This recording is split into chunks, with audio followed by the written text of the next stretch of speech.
Magandang araw mga bata. Halina at tayo ng mag-aral. Tingnan ang larawan. Ano ang masasabi ninyo?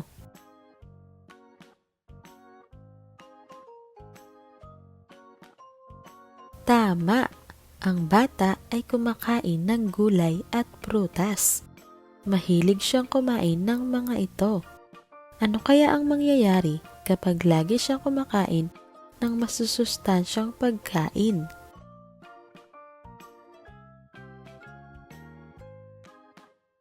Tama!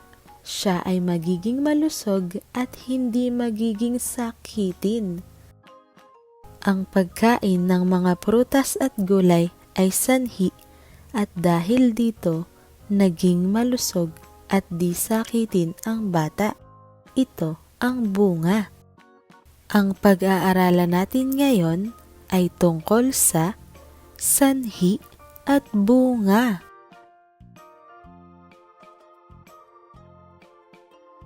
Sanhi. Ang sanhi ay ang pinagmulan o dahilan ng isang pangyayari. Ang bunga naman ay ang resulta o dulot o kinalabasan ng isang pangyayari.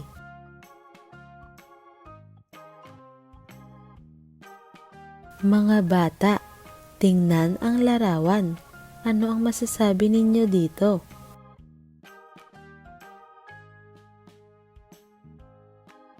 Opo, marumi ang tubig at maraming patay na isda sa ilog. Ano kaya ang naging sanhi nito?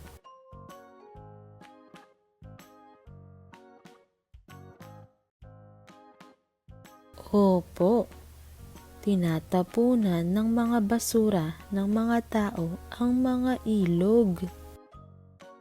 Ang pagtatapon ay sanhi at ang kinalabasan ay bunga.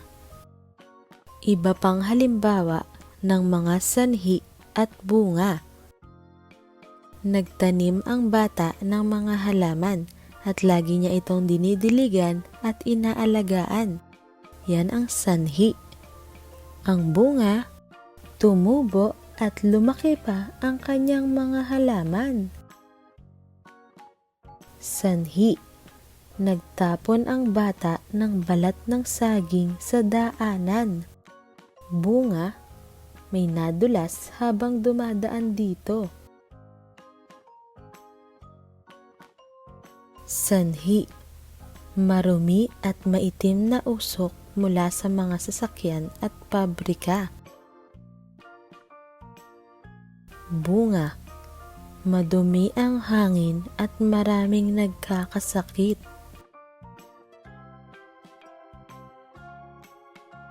Sanhi, nag-aaral ng mabuti ang bata. Bunga, matataas ang kanyang marka at natuto ng mga aralin. Sanhi, naglinis ang mga tao. Bunga, malinis na ang kapaligiran.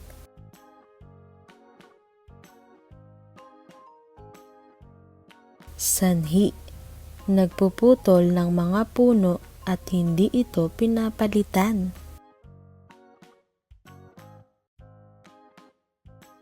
Bunga, pagkakaroon ng baha.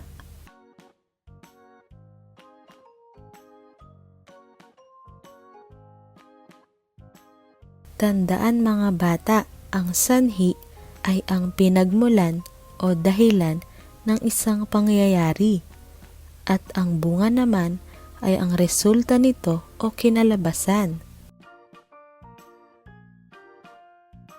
Gawin natin.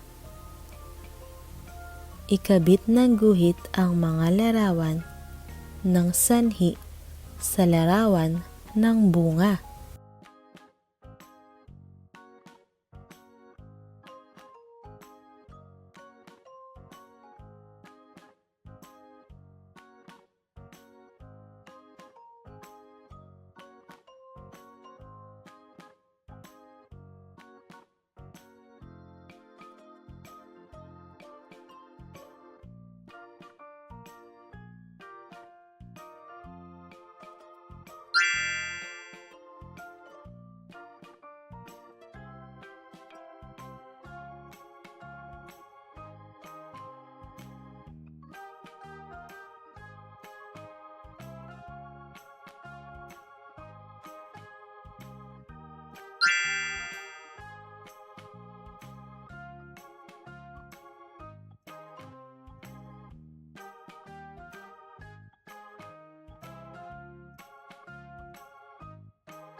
Mahusay mga bata! Dahil dyan, bibigyan kayo ni teacher ng stars. Tandaan, ang sanhi ay ang pinagmulan o dahilan ng isang pangyayari. At ang bunga ay ang resulta o dulot o kinalabasan ng isang pangyayari. Salamat mga bata! Hanggang sa muli! Paalam!